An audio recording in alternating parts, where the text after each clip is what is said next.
un poquito quién es. Venga. Como siempre, nos podéis seguir en cualquier red social, estamos en todas, con @lafuturachannel. Y ahora sí, entramos a la entrevista. Ah, vale, sí. Hola Ah, vale, Raúl, venga. ¿nos escuchas bien? Sí, hola, ¿cómo Hola, ¿qué estáis? tal? Vamos a presentarte, ¿vale? Para que la gente que esté entrando ahora mismo en el programa sepa un poquito quién eres y un poquito también conozca tu trayectoria. Que nosotros ya te conocemos porque has participado en la Futura alguna vez, pero Sí, para quien nos esté escuchando de nuevas, te presentamos. Bueno, Raúl Sánchez Cedillo es filósofo y activista, ha traducido decenas de títulos de la teoría marxista, feminista y emancipadora global. Comenzó su actividad política en el movimiento comunista en la década de los 80 finales y fue insumiso en la campaña antimilitarista también de la misma, bueno, iniciada en el 89. Desde el 94 participa en el movimiento de los centros sociales ocupados y autogestionados de Madrid. Estuvo en Génova en las jornadas contra el G8 de julio de 2001. Participó en la creación de la Universidad Nómada del mismo año y tras la experiencia del 15M y las secuelas que nos dejó en la izquierda, participa en la fundación de los comunes desde 2011. Así, pumba. Así, pumba. Entonces, la primera pregunta es, ¿cómo estás? ¿Qué tal? bien, bien. Comenzando este año tan esperanzador para la humanidad, pero intentándolo. Bien.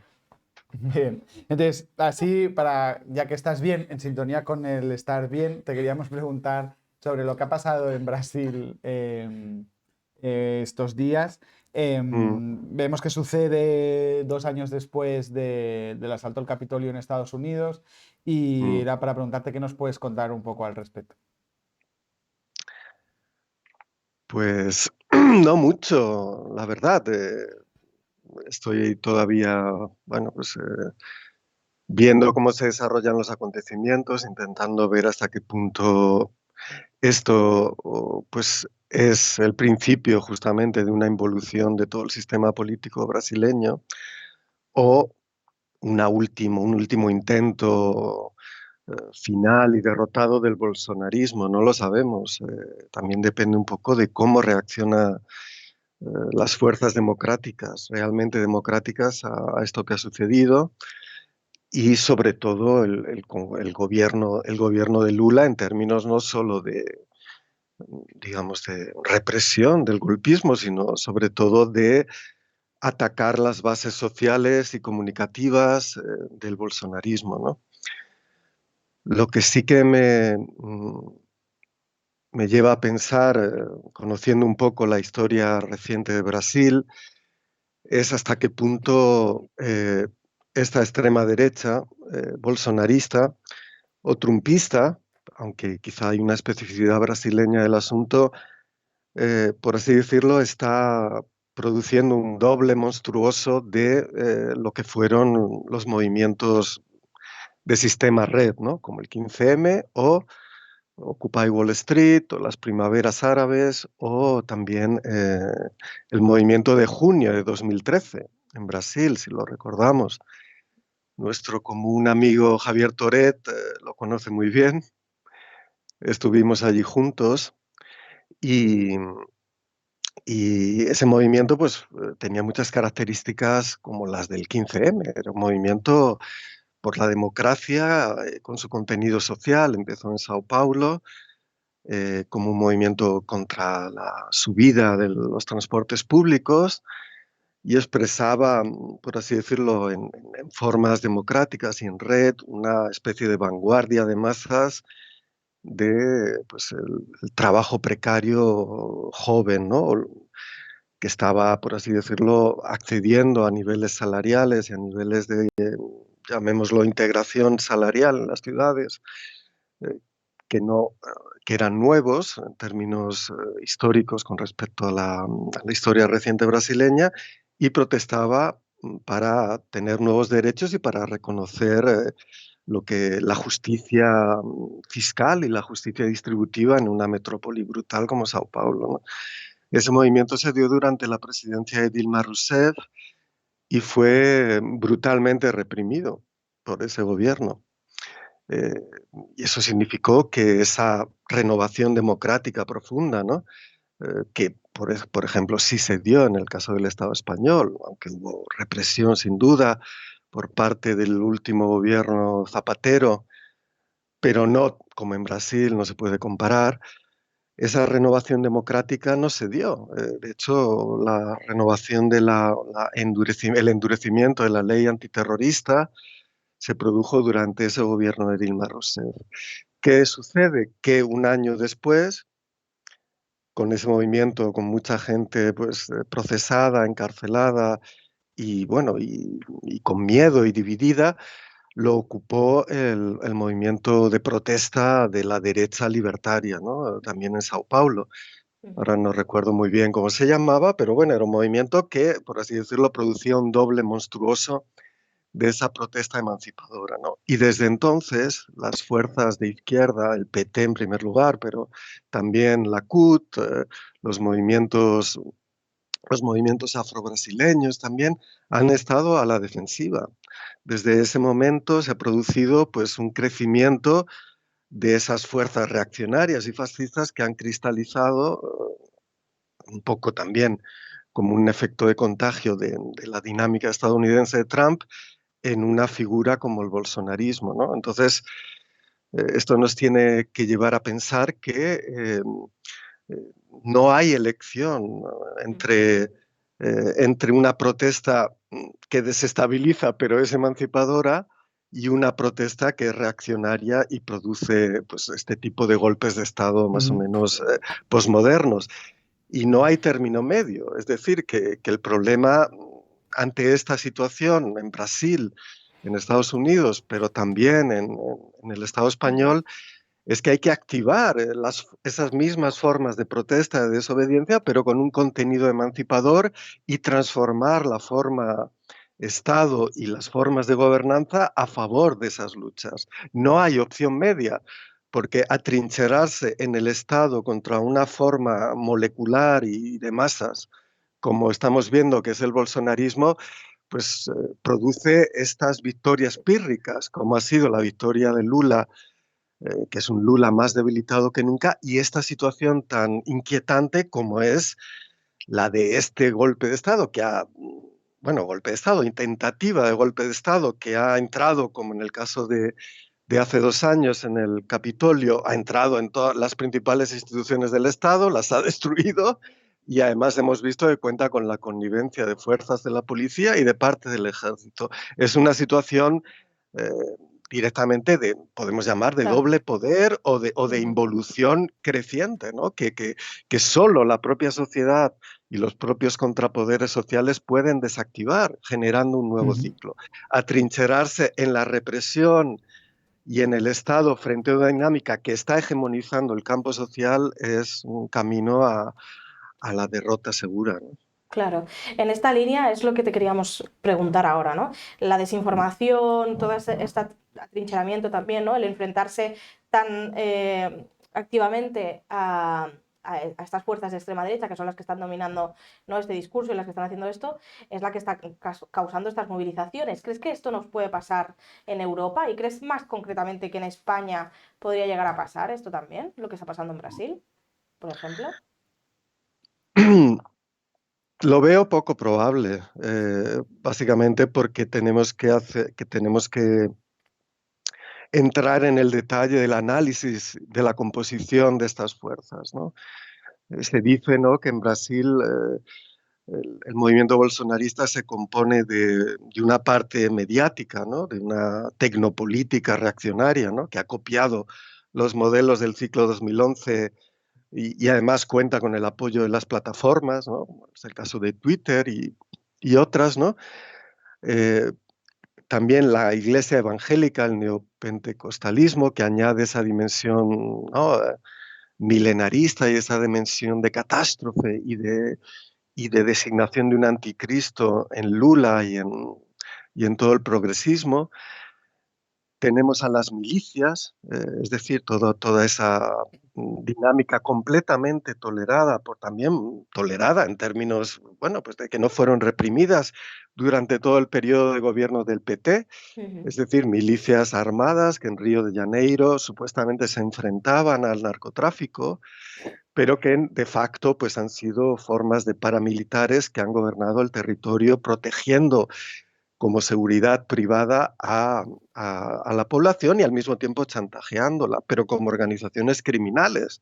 Como sabemos, las milicias, sobre todo en Río, donde el bolsonarismo pues, tiene su cuartel general, pues no solo protegen, entre comillas, sino que también pues, te hacen chapuzas en casa, te instalan la televisión por cable, te instalan internet, te Ujú. instalan, digamos, pues, servicios públicos a Sí. cambio de un menor precio, pero generando un poder sobre el territorio brutal, ¿no? Y luego tenemos otra componente que es, y que existe también en Argentina, y que está detrás del atentado contra Cristina Kirchner, que es lo que podemos llamar un fascismo molecular que está vinculado a las formas extremas de subjetivación neoliberal de este pequeño empresariado, de este lumpen empresariado, una especie de degeneración de la ideología del emprendedor, que decimos por aquí, ¿no? Eh, que atribuye su escaso éxito social, su dificultad de prosperar, pues al peso de un estado fiscal, ¿no? Eh, devorador que recoge ese dinero para dárselo a la gente que no trabaja, a los pobres, a los negros, a los racialmente inferiores, a los gays y trans y lesbianas, etcétera, ¿no? Esa narrativa fascista molecular es muy fuerte en el bolsonarismo. Yo creo que es la dimensión de clase, ¿no? Y es parecida también en Argentina, en Bolivia, etcétera. Yo creo que eso no lo tenemos aquí. O al Ujú. menos no encuentra un vehículo político. Podríamos decir que en el caso de Madrid ya tiene su expresión política en Ayuso, ¿no? Lo que pasa es que es una expresión política eh, muy contradictoria, porque ni mucho menos genera un régimen fiscal favorable, y la gente Ujú. que vota a Ayuso desde esas formas de trabajo, esas formas de vida, por así decirlo, está votando contra sus propios intereses, ¿no? Mientras que Sí. en el caso del bolsonarismo o del libertarismo de Milei y Macri en Argentina, sí que tenemos una tentativa de destruir el estado de bienestar hasta sus cimientos en Ujú. una dimensión nacional, ¿no? Y yo creo que en el caso del Estado español, Vox, por ejemplo, es incapaz de expresar o representar todo eso. Vox representa una agenda de un franquismo renovado, de un franquismo reflexivo, que lo que quiere es restringir el espacio político a favor de la vieja oligarquía franquista, que está representada ya Claro. perfectamente en el IBEX 35, Ujú. y generar pues, una nueva distribución de poder muy desfavorable, por ejemplo, para pues, las fuerzas políticas catalanistas, vascas, gallegas, etcétera, ¿no?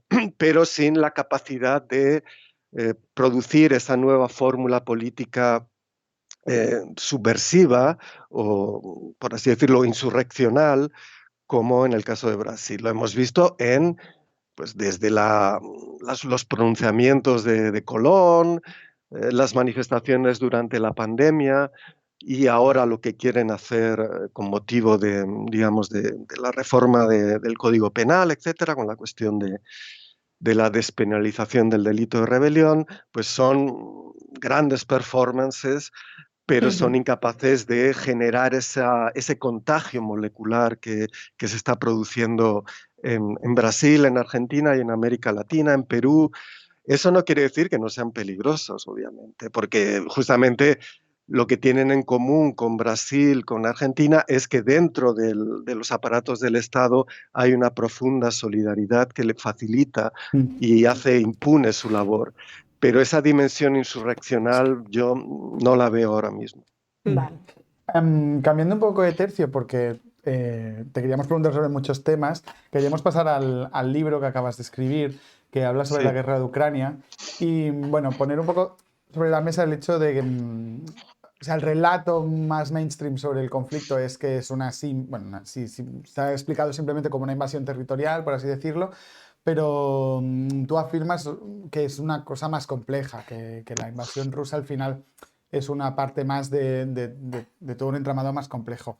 No sé si nos puedes explicar un poquito más a qué te refieres con eso, cuál es el contexto, de dónde viene, qué implicaciones tiene. Mm, Sí, lo intento. Lo intento para no alargarnos.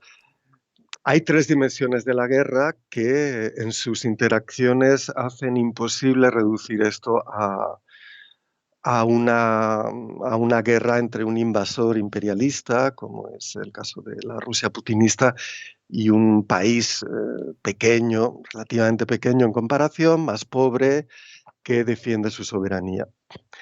Está esa dimensión, aunque tenemos que tener en cuenta que Ucrania lleva en una guerra civil desde 2014, ¿no? Desde el resultado posterior al Euromaidán, la intervención rusa en Crimea, la declaración de independencia de partes de la región del Donbass, las repúblicas ahora asimiladas a la Federación Rusa de Donetsk y Lugansk, ¿no? Eso eh, hay que tenerlo en cuenta, es decir, que la guerra comenzó ya en 2014, pero al mismo tiempo esta guerra presenta, y hay que atenerse al desarrollo de las relaciones entre Rusia, Europa Occidental y la OTAN desde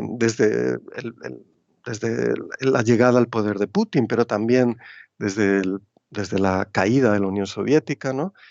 Y cómo se ha reconfigurado desde el punto de vista de la seguridad y de las relaciones intercapitalistas todo el espacio postsoviético. Hay otra dimensión que es una dimensión de conflicto interimperialista. Eh, Ucrania es el segundo país más pobre de Europa, sistemáticamente desde su independencia, solo por encima de Moldavia, que es un país limítrofe y además mucho más pequeño, que no llega a 3 millones de habitantes.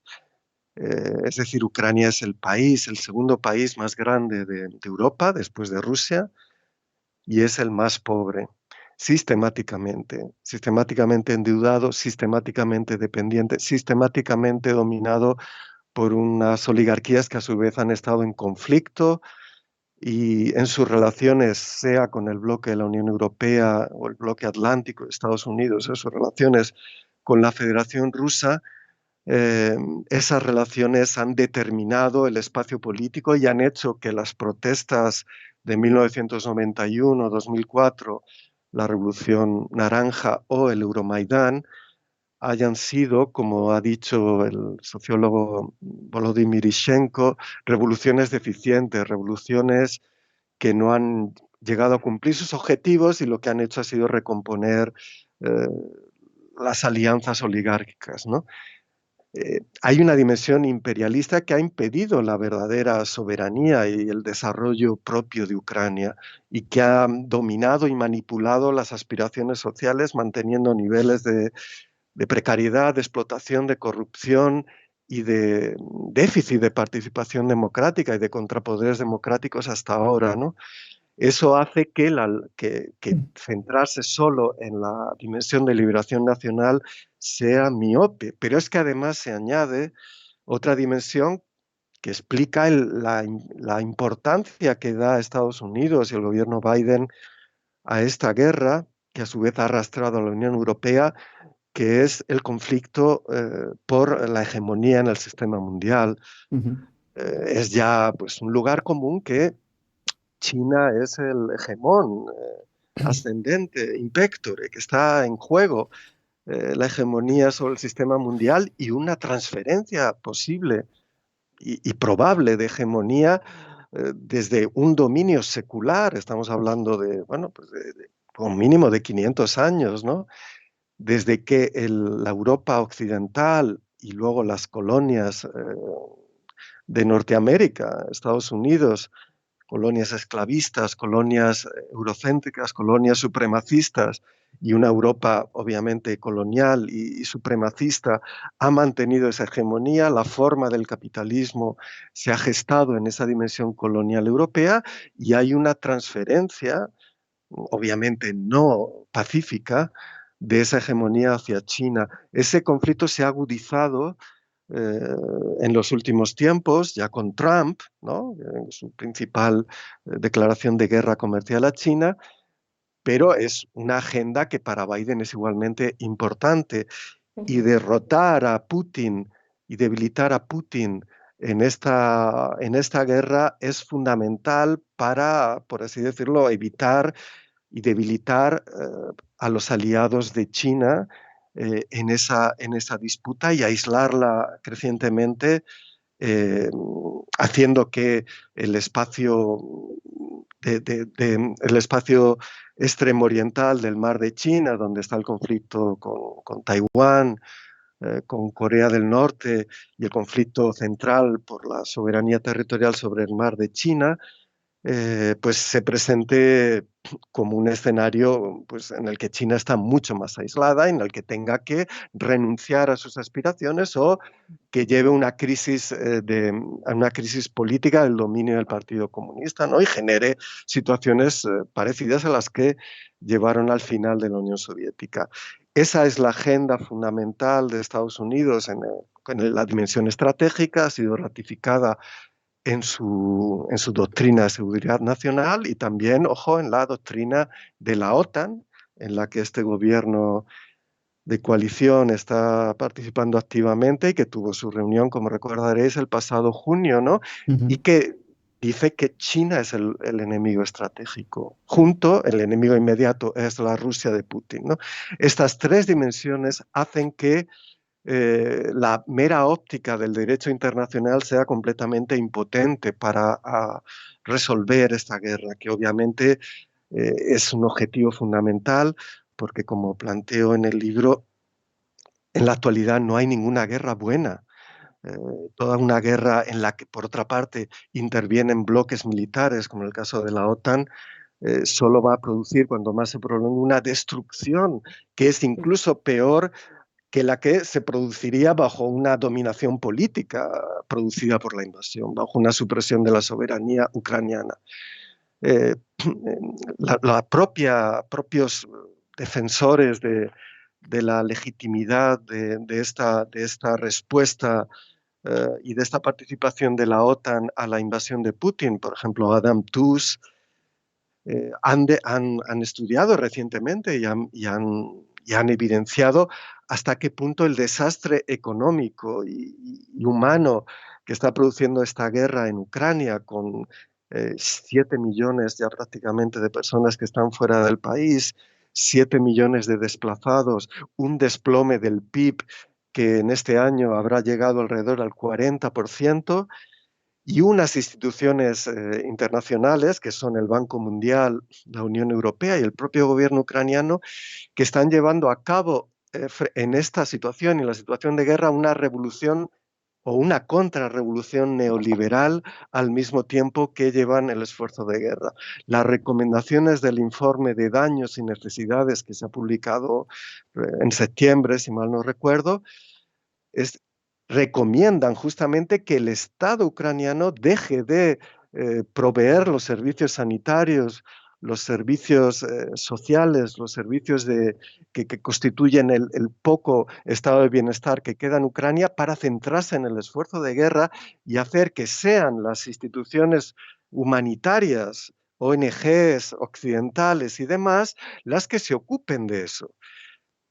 Si lo pensamos bien y pensando en el horizonte de prolongación de esta guerra, que en este invierno va a ser terrible por la destrucción de las infraestructuras, por los ataques rusos, etc., lo que estamos viendo es que la guerra, por parte misma de cómo está siendo conducida por el gobierno ucraniano, está produciendo una devastación del territorio y de la población ucraniana que hará que, una vez que termine, si es que termina, Ucrania sea algo parecido a Irak después de la guerra y, por lo tanto, un protectorado del bloque occidental y podemos imaginar que, y es algo en lo que insisto en el libro, que las pasiones mortíferas, las pasiones fascistas que por uno y otro lado está produciendo esta guerra, serán las que lleven la voz cantante, como ha sucedido en todos los escenarios de posguerra desde la Primera Guerra Mundial, donde tras la Primera Guerra Mundial y la derrota alemana o la victoria mutilada, como dijo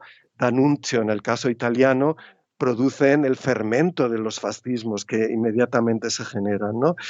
Eso es lo que hace que esta guerra esté conduciendo a un auténtico desastre para la democracia en Europa, no solo para el pueblo ucraniano, y que por lo tanto pararla sea, cuando se va a cumplir un año, algo absolutamente fundamental para evitar lo que está sucediendo en Brasil o en Estados Unidos, o no solo para evitar la guerra, para parar la destrucción y la devastación del pueblo y del país ucraniano, sino para evitar nuestra propia tragedia en los próximos años. A esto tenemos que sumar que esta guerra no solo deja de lado la agenda contra el cambio climático, sino que lo acelera por los motivos que estamos viendo, que por sustraerse al chantaje energético ruso se recupera el carbón en Alemania y en todas partes. El gas natural se convierte en energía renovable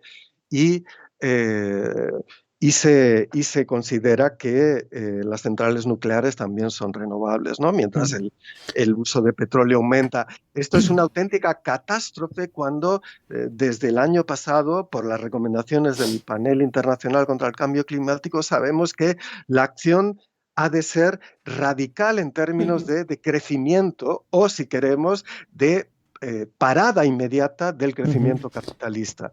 Lo que vemos es que el crecimiento se formula como crecimiento del gasto militar, como crecimiento del gasto en seguridad y como crecimiento de la infraestructura energética de gas y renovables en unas dimensiones de movilización total contra la guerra, ¿no? La guerra es ahora mismo el corazón del desastre y el corazón de la destrucción de la democracia y de las condiciones de vida. No lo vemos se hace mucho para que no lo veamos en el caso del Estado español bueno, pues porque hay un gobierno de coalición que está dividido con respecto a cómo participar en esta guerra. Hay una parte, el PSOE y una parte de la coalición de Unidas Podemos que está a favor de la intervención, no en el caso de Podemos no, y por otra parte la excepción ibérica y el pacto real que hay entre la Comisión Europea y este gobierno para, por así decirlo, respaldar la agenda social en términos de reforma laboral, en términos de escudo social de este gobierno y la participación en la guerra, pero es un chantaje con las patas cortas, es un compromiso con las patas cortas. El desastre que está produciendo esta guerra este año, o a más no tardar el que viene, se traducirá en una nueva oleada de austeridad. Ucrania es el reflejo de eso. Para reforzar el esfuerzo de guerra, la Unión Europea y el Banco Mundial están recomendando una agenda de austeridad absoluta al propio gobierno de Kiev, justamente cuando lo que se necesita es todo lo contrario, ¿no? Claro. Y esa lógica se va a expandir a la Unión Europea también. Bueno, Raúl, es súper interesante todo lo que nos has explicado. De hecho, es que nos has hecho un mega resumen en 10 minutos de todo lo que es el conflicto y todo lo que está llevando, sus antecedentes y lo que nos dejará, que será largo de analizar, si es que, como tú bien decías, acaba. Y como se nos está acabando el tiempo, y tú antes lo mencionabas también, te queríamos preguntar por este año, por 2023. Todo el mundo sabe que va a ser un año electoral, ¿no? De comunidades, elecciones autonómicas primero, ¿no? Donde la visión la tenemos en Madrid y en Ayuso, pero también de elecciones municipales, donde Barcelona está haciendo una gran faena, ¿no? Con Ada Colau y su equipo al frente. Queríamos preguntarte cómo ves la situación. Y si nos puedes hacer un poco de proyección, de qué crees que puede llegar a pasar y qué podemos esperar de estas elecciones. Bueno, viviendo en Madrid y siendo madrileño, de nacimiento, pues de Barcelona no os puedo decir mucho, vosotras lo sabéis mejor. Es obvio que ojalá pues renueve la alcaldía de Colau, porque las alternativas son horribles, pero Total. veo las cosas con preocupación, porque yo creo que, y vuelvo al ejemplo de Brasil, ¿no? Y decíamos que aquí es poco probable que algo parecido se produzca, pero eso no quiere decir que la situación sea extremadamente preocupante, básicamente porque falta el campo social, la hegemonía o la contrahegemonía del campo social, de las luchas, de los contrapoderes sociales, etcétera. Tenemos un movimiento feminista dividido por parte digamos, de la reacción de una parte del movimiento, es decir, del supremacismo feminista blanco y de clase media, ¿no? Con su agenda antitrans y antiabolicionista, que forma parte de este gobierno, ¿no? El Partido Socialista, y que está deslizándose hacia a posiciones de extrema derecha con respecto a los derechos LGTBQI, etcétera, y también con respecto a la no criminalización del trabajo sexual, ¿no? Eso es muy preocupante y eso indica que las costuras pues son muy, muy débiles a ese respecto, ¿no? Pero al mismo tiempo, dentro de lo que no es el Partido Socialista, lo que vemos es que eh, tenemos un conflicto interno en el post-Podemos, ¿no? Que se está llevando de manera completamente desastrosa. Y antes de entrar en atribuir responsabilidades a una u otra formación, a mí me parece que lo fundamental y la raíz de todo es que se ha evacuado el protagonismo de la gente, el protagonismo de abajo y el mandar obedeciendo, que era una de los lemas, ¿no? Heredado del zapatismo que informaba el post 15M, ¿no? Yo creo que sin ese protagonismo popular, sin ese protagonismo que pasa justamente por reavivar en la vida de los partidos esa dimensión de base, en vincular eh, la base de los partidos y la gente que está en los territorios, en las ciudades y pueblos, con las luchas por la sanidad, por los derechos reproductivos, por los derechos a la autodeterminación de género, por las luchas ecológicas, por las luchas contra la precariedad, por la renta básica, contra la inmigración, perdón, el racismo y las políticas contra la inmigración, etcétera, a la reconstrucción de ese proyecto político. No es lo que estamos viendo. Lo que estamos viendo, por desgracia, es una política del mal menor, una política del miedo. Si esto no se produce bajo la égida de Yolanda Díaz, que no ha sido elegida por ninguna primarias, que me parece un mecanismo que se está perdiendo y que es absolutamente fundamental como legitimación y reforzamiento de esa dinámica de abajo arriba, ¿no? Si no es elegida Yolanda Díaz, pues habrá un desastre y ganará Vox, ¿no? Y una coalición PP-Vox, ¿no? Yo creo que ese es el camino de la derrota, postergada, eh, victoria pírrica, etcétera, etcétera, ¿no? No estamos tan lejos de Brasil desde el punto de vista de victorias que son cada vez más pírricas. Estamos en una dinámica de guerra, como hemos dicho, y este gobierno que revalide esa victoria, pero sobre la base de un debilitamiento de la coalición y de su vida interna, por su parte izquierda, del protagonismo de los movimientos en su seno y sobre todo con un compromiso que hemos visto reforzado por Margarita Robles hace nada y por el monarca con respecto al esfuerzo de guerra, pues será incapaz porque la potencia social, la potencia que se expresó en el 15M y que tendría que renovarse justamente y tomar el mando para construir el programa y los horizontes de un gobierno de coalición y forzar al PSOE a dividirse en su seno y a elegir un camino de emancipación y democracia, un camino de autoritarismo y guerra y mal menor y compasión eh, respecto a una fórmula fascista o neofranquista que es la que se promueve entre PP y Vox, ¿no? Eh, Frente a eso, digamos, sería necesario que se produjera algo distinto, ¿no? Y no veo que se vaya a producir de aquí a mayo y eso es lo que me preocupa realmente. Espero que dentro de esa situación pues poco alentadora, eh, las elecciones autonómicas y municipales pues no se den con una unidad más o menos sólida, que no suceda como Andalucía. Lo de Andalucía fue un desastre, peleándose de manera pública, de manera ajena completamente a las preocupaciones cotidianas de la gente, y luego escenificando una unidad falsa de sonrisa profident antes de las elecciones, ¿no?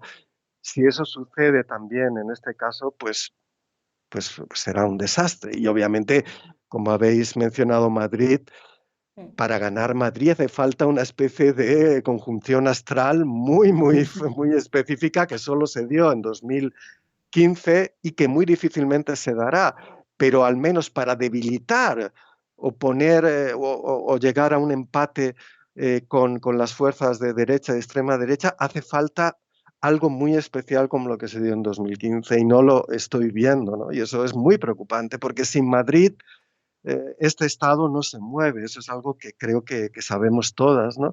Y hay que esperar que en Madrid eso se produjera y no lo estoy viendo. Entonces, siento no ser muy alentador. No, no pasa nada. Vaya. Y vamos a pasar a la última pregunta, que Mm, igual, bueno, es muy abierta, es un poco así aleatoria, ¿no? Pero últimamente se dice que estamos en un momento histórico que está repleto de momentos históricos, que parece mm, que estamos asistiendo como a una especie de cambio de época que está por venir, si no es que se está produciendo ya. mm, Y dentro de todo este cacao, dentro de todo este caos, y un poco desalentador también, como tú decías ahora, la pregunta mm. es muy abierta, entonces nos vale cualquier tipo de respuesta, ¿eh? También. ¿Cómo crees tú que arreglamos todo este sarao, ¿no? ¿Qué hacemos? Jolín. Abierta y abrumadora, ¿no? Sí, sí, pero Pues, nos vale cualquier cosa, ¿eh? o bien, pues mira, te diré, perder el miedo, es decir, el miedo es clave en la parálisis, es un miedo que arrastramos desde la pandemia y es un miedo metido en el cuerpo. Es un miedo a una finitud de la vida, de la felicidad, del empleo, de las amistades, ¿no? Es un miedo difuso, ¿no? Un miedo debilitante, es una especie de enfermedad autoinmune que nos hace perder el gusto de la vida, ¿no? Y que nos hace aceptar una especie de supervivencia bajo el terror, ¿no? Y eso se conjuga justamente con un aislamiento, con una introspección, con una depresión no confesada, ¿no? Y con una especie de debilitamiento de lo que Santi Petit llama, filósofo de Barcelona, llama el querer vivir, ¿no? Y yo creo que, citando a Santi, ¿no? Hay que recuperar ese querer vivir y ponerlo como un desafío colectivo. Y eso implica eh, perder el miedo también a nuestro propio miedo, ¿no? Y también a las formas de compromiso y de resignación que nos están llevando a aceptar cualquier cosa también, eh, en términos de derechos, en términos de resultado de las luchas, en términos de expectativas de un gobierno que supuestamente es progresista y antifascista y no sé qué cuántos, ¿no? Yo creo que eso pasa por nuestra propia microfísica y nuestra propia micropolítica, perder ese miedo a la muerte, ¿no? En el sentido de que hay una especie de obsesión fóbica, ¿no? Con una muerte que se presenta por todas partes y que está teñida de fracaso, está teñida de tristeza, etcétera. La muerte es el horizonte de la vida, en tanto que vida finita, y, y frente a la muerte lo único que hay que afirmar es el querer vivir y una vida digna y una vida que valga la pena ser vivida. Eso, formulado políticamente, significa que en este momento de zozobra y de transición, primero hay que comprenderlo como lo que es, la pérdida, en nuestro caso aquí, en esta provincia del planeta, la pérdida o el desafío a una hegemonía colonial eurocéntrica del capitalismo de base atlántica, frente a un sur global que quiere emanciparse también y que quiere recuperar las riendas de su propio destino, ¿no? Y que también quiere migrar cuando las condiciones de vida en sus territorios son insoportables, ¿no? Tenemos que comprender eso y separar la dimensión de precariedad de la vida que esa dimensión produce de todas las fantasías que están alimentando un fascismo que se alimenta de esos miedos, ¿no? Como la sustitución étnica, pues en el caso, por ejemplo, de los incel, ¿no? Y de la nueva misoginia, pues una especie de dictadura que anula la masculinidad, el cambio climático vinculado a grandes movimientos migratorios del sur que nos van a quitar el bienestar, etcétera. Hay un aprovechamiento de esos miedos por parte de los fascismos, ¿no? Eso no significa que no reconozcamos que el propio cambio climático, la guerra, el propio fascismo es una amenaza a nuestra vida, pero la única forma de resistencia es perder el miedo a ese horizonte de vulnerabilidad y posible muerte. La forma de derrotar a la muerte es la potencia del nosotros y la potencia colectiva contra cualquier chantaje del miedo, ¿no? Aunque venga desde nuestras propias filas. Entonces, pues pienso que esa sería la fórmula primitiva para enfrentarnos a esta situación. Bueno, es un futuro que nos espera, poco halagüeño, ¿no? Pero bastante realista, bastante realista. Pues Raúl, se nos acaba el tiempo y tenemos que continuar con el programa, pero Claro que de sí. verdad, muchísimas gracias como siempre por acompañarnos hoy. A vosotras y encantada, y cuando queráis, pues volvemos otra vez. Claro. Perfecto, Un muchas abrazo. gracias. Chao, chao, chao. Hasta Un abrazo, luego. chao. Y ahora sí, pues pasaríamos A reaccionando. reaccionando.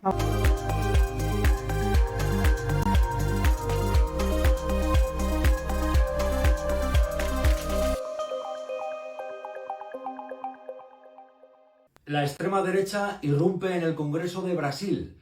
Extremistas, partidarios de la extrema derecha, partidarios de Bolsonaro, entran en la sede de la soberanía popular brasileña.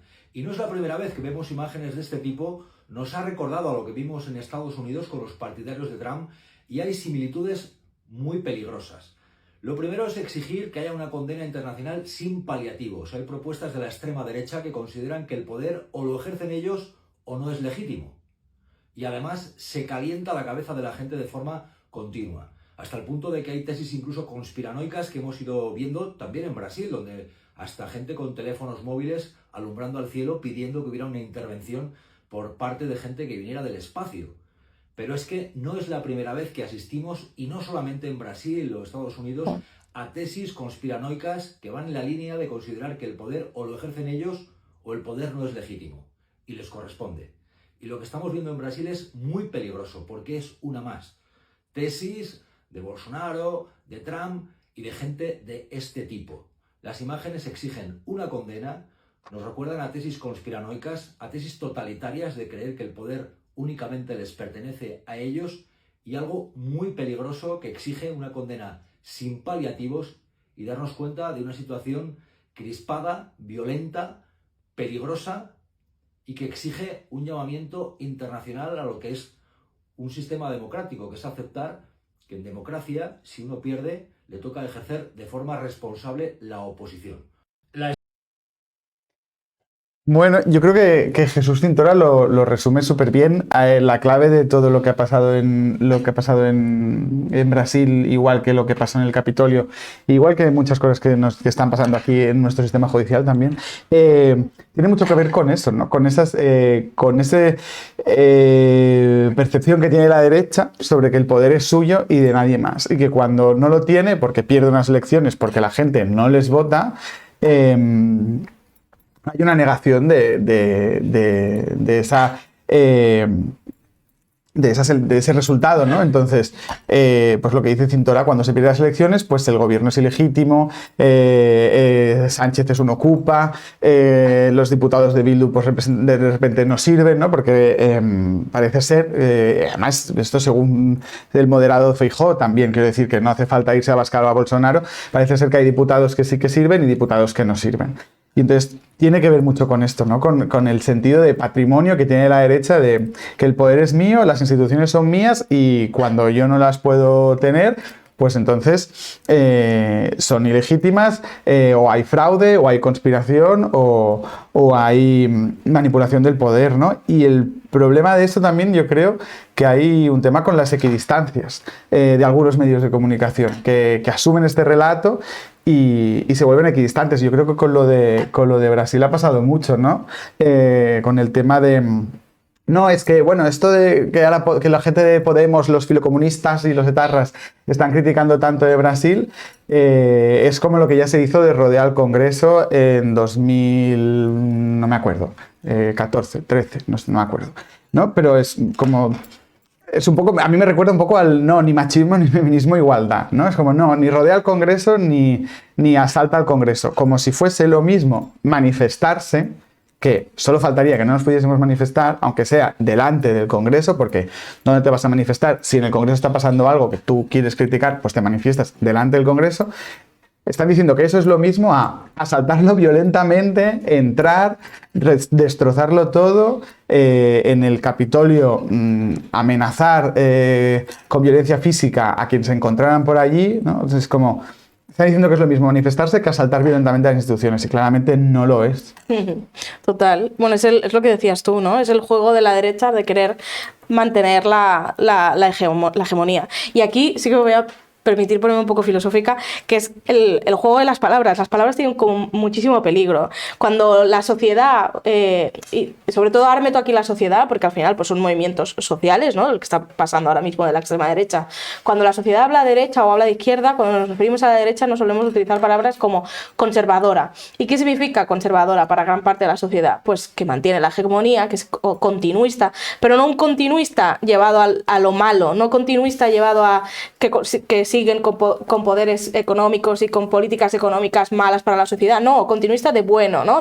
Se preocupan por el país, por la patria, por la bandera, ¿no? Es un lenguaje que es como muy recurrente y unas palabras que se utilizan mucho cuando hablamos de derecha. Pero ¿qué pasa cuando esta misma sociedad habla de izquierdas? Pues habla de rupturistas, habla de personas inconformistas y una ruptura y un inconformismo que se resume en caos, ¿no? La izquierda lo que va a hacer en una sociedad es llevarnos al caos, pero ¿es real este caos? No, la izquierda no quiere llevar a un caos, lo que quiere llevar es un cambio a mejor, un cambio que cambiemos, ¿no? La palabra bandera y la palabra patria por cambio social, por políticas feministas, por políticas de lucha contra el cambio climático. Es un poco lo que hablaba también ahora Raúl, ¿no? Es luchar contra el miedo que gran parte de la sociedad tiene a que la izquierda pueda llevar a un cambio real del modelo social, porque hasta ahora el modelo social ha estado llevado por una gente conservadora, una gente que conservaba sus propios bolsillos. O sea que aquí hay que mirar un poquito cómo usamos el lenguaje y cómo usamos las palabras. También por hacer aquello un poco de antropología social, tenemos un vídeo sobre los personajes que han asaltado al Congreso en Brasil, y bueno, a las instituciones en Brasil, porque no solo ha sido el Congreso, que no sé si lo podemos ver. Vocês têm que prender todos os generais vagabundas, vocês têm que jurar a bandeira, porque se não honrarem essa bandeira... Claro. Todos son o sea, solo son brasileños ellos, los demás pues no. No. Não será mais guerra de homens, será guerra de anjos e demônios. Ay, Dios mío. Eu convoco a todos os anjos deste país a decretarem a guerra santa. Vinde todos os anjos, Gabriel y Se pensaba que iba a dar un poco de risa, pero da un poco de mal rollo. Sí. Ao povo que não nega a pátria e a fé, e vamos à guerra! Madre mía. Sí, deja uno los pelos como escarpias. Bueno, yo creo que es eso, que cuando se alimenta un relato constante de fraude, ocupas, ilegítimos, manipuladores, y un largo, etcétera, bueno, pues al final pasan estas cosas, ¿no? Que se considera que alguien que ha ganado las elecciones pues no lo merece y hay que ir a la guerra y hay que ir con un lenguaje además como de destruir al enemigo, hiperviolento y que es hiper problemático porque al final es como, creo que alguna vez lo hemos dicho aquí, pero un poco el lenguaje de Vox es que todo el mundo es español, o sea, nadie es español menos ellos y al final es como, bueno, es que... no sé, es como cuando estás marginado en una clase y todo el mundo está marginado menos tú. No, pues, ¿sabes? Es como un poco esto de decir, no, o sea, todos son traidores. Los maricones, las lesbianas, las feministas, los negros, los migrantes, las mujeres, o sea, todos son traidores a la patria menos yo. Igual, no sé, es como, chico, dar una vuelta. Es que igual el que está desituado eres tú, ¿no? Porque si todo el mundo es menos tú, igual el chungo eres tú. Sí, sí. Además es curioso, ¿no? Porque es ahora la derecha que tanto criticaba lo que era salir a la calle y protestar, ¿no? Porque cuántas veces ha dicho, ¿no? Esta gente que se queja, esta gente que sale a la calle con el 15M, ¿no? Estos jóvenes que están aquí acampados en las plazas, que se vayan a trabajar, ¿no? Son unos cobardes, que muevan la economía, ¿no? Pero ahora ellos son los primeros que salen a la calle, pero además que no salen de manera pacífica y vamos a hablar, vamos a ver cómo podemos cambiar o cómo puedo, ¿no? Yo integrarme en esto, ¿no? Es destrozarlo todo, es ir a la guerra, literal, o sea, es lo que hemos dicho muchas veces, al final la derecha y estos discursos, y la extrema derecha y estos discursos, lo que están haciendo es poner en riesgo nuestra vida y nuestra existencia, porque si cada vez que están en desacuerdo con algo van a salir a las armas, o sea, es absurdísimo. Y además con este lenguaje de destruir al enemigo, ¿no? De aniquilar al enemigo, que es como, chico, no sé, explícame lo que quieres, pero no me pegues. Totalmente. No sé si nos da tiempo a un vídeo más, a un reaccionando más. Quan tenia 16 o 17 anys, els Reis em van trucar per ajudar-los i fer de patge al meu poble. Menos sonrisas i más caramelos, cridava la penya boja. Que no eren nens petits els que cridaven això, no. Eren senyores amb paraigües al revés i adolescents amb el carnet de súper caducadíssim. Per retallades i negligències diverses dels polítics, no surt ningú, eh? Ara, per 4 carmels, cal ens liem a hòsties allà a la cavalcada. És que no sé, no entenc, què fotreu amb tants carmels? Em fa molta gràcia quan es diu que la canalla puja amb menys valors, que és més egoista, més maleducada, les criatures d'avui en dia. Les criatures d'avui en dia pugen com sempre, que és imitant els seus pares. I són els pares els que han perdut l'absolut senderi amb aquest tema. Pares, mares, tietes i avis de Catalunya, calmeu-vos! Sou vosaltres els que projecteu en els carmels tots els complexos que us ha generat el món adult, que cada cop que es regala una cosa gratis us hi aferreu com si fóssiu, no sé, uns hackers del sistema, no? Sou els mateixos que us endueu les tovalloles dels hotels, que robeu bosses de la verdura del súper, això s'ha vist? Sí. O que agafeu monedes de 2 cèntims del fons d'una font. Si seguiu donant aquest exemple a la canalla, després no us estranyi que de vells us tanquin en una residència feta de barracons. Hòstia, grau. Perquè sortia gratis amb la compra d'un calefactor de l'Aldi. Clar. M'agradaria molt, Aquests seran els vostres nets, si seguim per aquest camí. Col·leccioneu records i experiències i no carmels. Home, ja. Després tot seran plors. Ben A mí me pareció maravilloso, vamos. No, la verdad es que sí. Bueno, ya la verdad que estoy como muy orgullosa de mi pueblo, que no tiran caramelos, que tiran confetis. Como así disfrutas de las vistas y ves la camarada. Claro. Es verdad, colecciona experiencias y no esto. Más estamos como muy pesados. No salimos a la calle a recoger cosas gratis y caramelos, pero para manifestarnos no. No, ya, me gusta mucho una cosa que dice Laia de... que no, como hay este relato de que ahora la juventud, lo centra en la canalla, ¿no? Pero también como con la juventud, no, es que ahora la juventud de hoy en día, es que la juventud de hoy en día. La juventud de hoy en día pues es como la juventud de siempre, diferente a la generación de sus mayores, distanciándose de la generación de sus mayores, pero a la vez, pues yo qué sé, pues también aprendiendo cosas. Quiero decir que... Pues sí, la juventud hoy en día es diferente a la juventud de cuando tú eras joven. Bueno, pues es que ya está bien que sea así. El problema es que fuésemos siempre las generaciones exactamente iguales que las otras, ¿no? Yo qué sé, como este rollo de pérdida de valores y no sé qué, que es como, bueno, al final, pues la chavalería que crece ahora mismo, que tú consideras que tiene una pérdida de valores, pues son tus hijos, ¿sabes? En plan, pues si tus hijos tienen una pérdida de valores, no sé, chico, míratelo, también a ver qué estás haciendo mal, ¿no? No sé, bueno, que al final hay un poco de esto también. Sí, sí, totalmente, totalmente. De cero responsabilizarse de educar a tu prole. Total. Bueno, ahora, no sé si, es que claro, si ponemos un vídeo más, si entramos en debate, yo creo que nos comemos el tiempo, pero ¿cómo lo veis por allá atrás?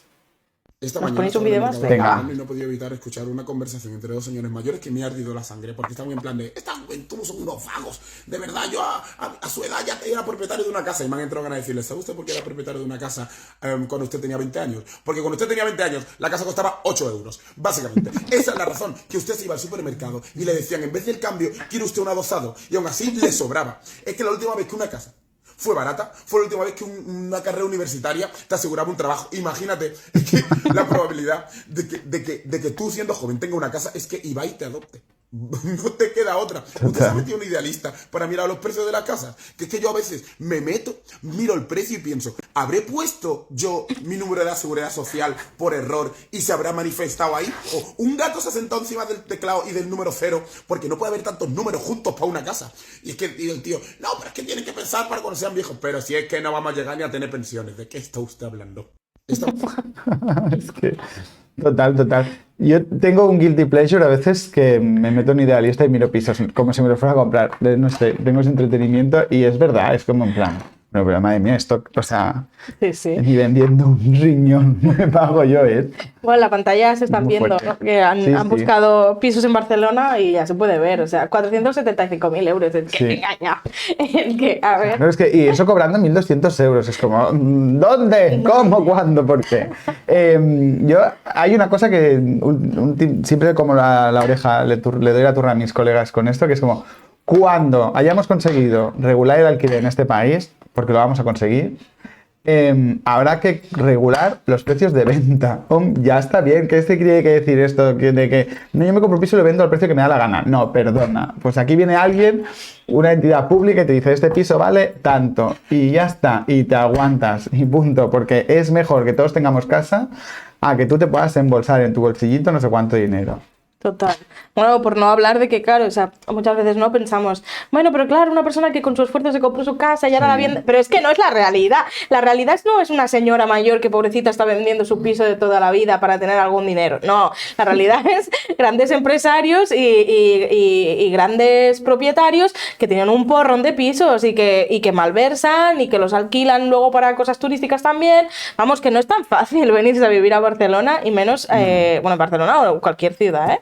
Pero no, es lo que dices tú, que primero regularización de precios del alquiler, pero luego vamos a ver si podemos regular un poquito también el mercado de la venta. Los precios de compraventa. Sí. Totalmente. Es que esto es un mensaje para Elisa Beni, que dijo aquella mierda de que no nos podemos comprar pisos porque nos vamos a tomar una cerveza y pagamos la suscripción a Netflix. Eso. Elisa Beni, Netflix vale 16 euros y nos lo dividimos entre 4 porque no nos llega. ¿Qué coño dijiste? Que nos sentamos ahí a escoger nuestra foto de perfil y somos Y solo 4. faltaría que nos pudiéramos ir a tomar una cerveza tranquilos y sentirme culpable. Además, igual tampoco queremos ser propietarios. Oye, es que también Muy una bien sesión con dicho. eso. Pues nada, hasta aquí dejamos el programa de hoy. Como sabéis, volvemos el jueves con nuestras compañeras también streamers en catalán y con Ana Polo. O sea que ya veréis, qué será divertido. una entrevista muy, muy divertida. Nos vemos el jueves y muchas gracias por seguirnos. 2 en punto, la hemos clavado.